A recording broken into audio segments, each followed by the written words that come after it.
el Gauchito Gil, de la provincia de Corrientes, Argentina.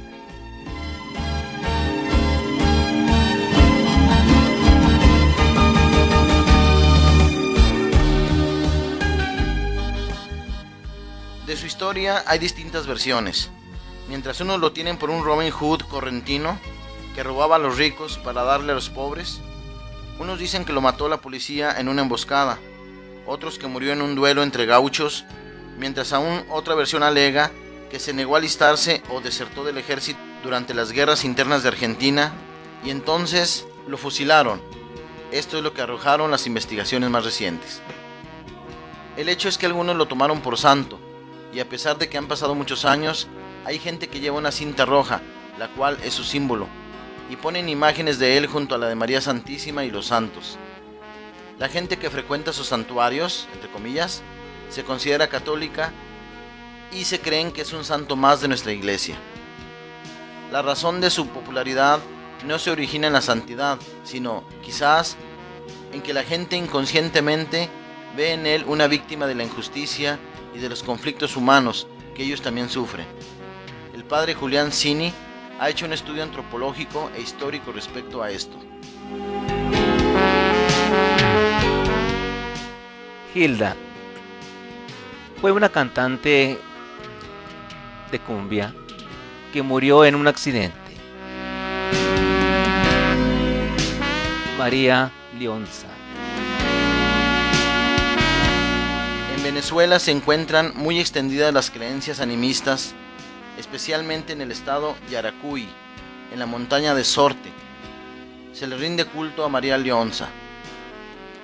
Una leyenda sobre una indígena que huyendo de los conquistadores españoles se interna en la selva y se convierte en una especie de Diana cazadora, dominando a la naturaleza como una diosa.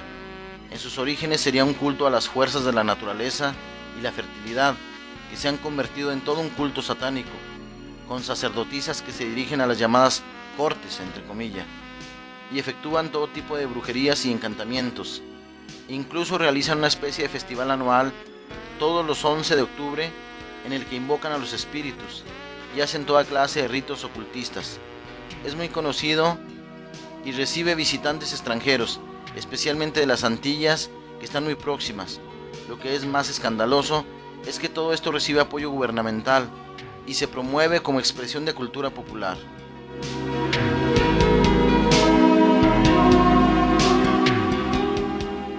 Maximón,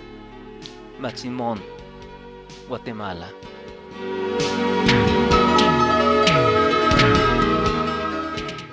Por la mezcla de las culturas española e indígena, salió a la veneración un santo, entre comillas, en las regiones del altiplano guatemalteco llamado San Maximón o Maximón. Le ponen velas de diferentes colores según la petición. Ejemplo, negra para hacer el mal. Muerte. Santa Muerte. San la Muerte. Argentina y otros países.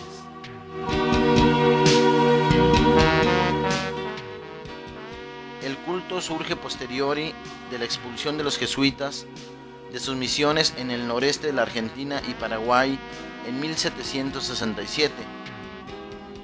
Cuando la iglesia habla de prepararse para la buena muerte, algunos por error han pensado que se trata del nombre de un santo llamado San la Muerte o San Buena Muerte, a quien veneran por sincretismo el Viernes Santo y el Día de Todos los Muertos.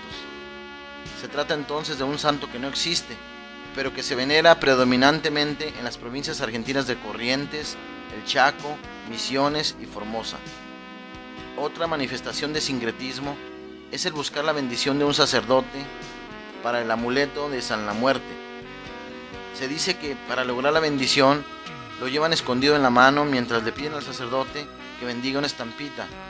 Piensan que logrando así, por engaño, la bendición del amuleto escondido.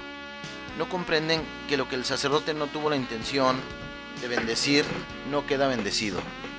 A quien sí debemos conocer es a Jesucristo, a quien se le da el título de Señor de la Buena Muerte, porque quien muere en él tendrá vida eterna.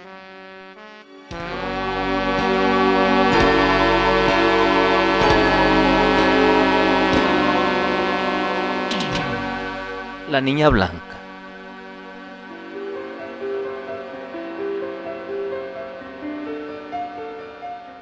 En México se ha extendido mucho el culto de origen incierto a una imagen de la muerte denominada Santa Niña Blanca, entre comillas, la Flaquita, entre comillas, o Martita, entre comillas. Esta falsa devoción la permite, favorece y promueve una agrupación no católica que se autonombra Iglesia Católica Tradicional México, Estados Unidos, Misioneros del Sagrado Corazón y San Felipe de Jesús. Todo esto entre comillas. Es un grupo tradicionalista que se opone a las reformas del Concilio Vaticano II y a la autoridad del Papa. Este grupo religioso no está en comunión con la Iglesia Católica ni con la Santa Sede, como podría desprenderse del nombre que ostenta, ni tampoco son una congregación religiosa católica, como parece sugerir el nombre, entre comillas, Misioneros del Sagrado Corazón y San Felipe de Jesús. Sus ministros de culto no son sacerdotes católicos, y el arzobispo David Ramón Guillén, líder del grupo, no es reconocido por el Papa Benedicto XVI. Hasta este momento ignoramos si son válidas sus ordenaciones sacerdotal y episcopal y quién las realizó. Los fieles católicos no deben dejarse sorprender por templos o ministros de culto que tienen la apariencia de ser católicos. Muchos de estos templos tienen éxito porque no exigen la preparación catequética que se solicita en parroquias católicas y por tolerar prácticas claramente supersticiosas, devoción a la Santa Muerte, por ejemplo.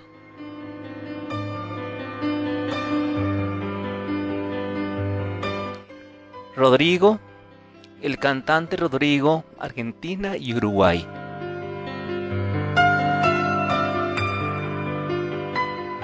Tras su muerte, se empezaron a construir santuarios dedicados a su persona y estampitas con su imagen y, entre comillas, oraciones místicas.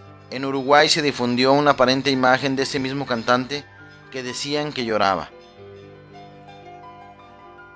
Una nota. Aunque el demonio no puede hacer milagros, no es de extrañar que quiera imitarlos con el fin de confundir. Es una manera de desacreditar lo que es auténtico.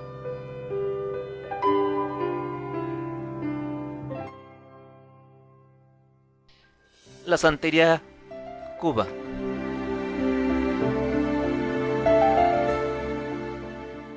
Es un sincretismo en las religiones africanas y la fe católica. Los santos auténticos son transformados en dioses que recuerdan la religión africana. ¿Qué podemos aprender de la confusión en la que vive nuestro pueblo? Número 1. La imperativa de la nueva evangelización. Nuestro pueblo sufre en la ignorancia porque pocos enseñan la verdad. No debemos despreciar a quienes están confundidos, pues son nuestros hermanos. Debemos recordar que una de las obras de misericordia es instruir al ignorante. Y 2. La importancia de conocer los verdaderos santos. Ellos son ejemplos de fe.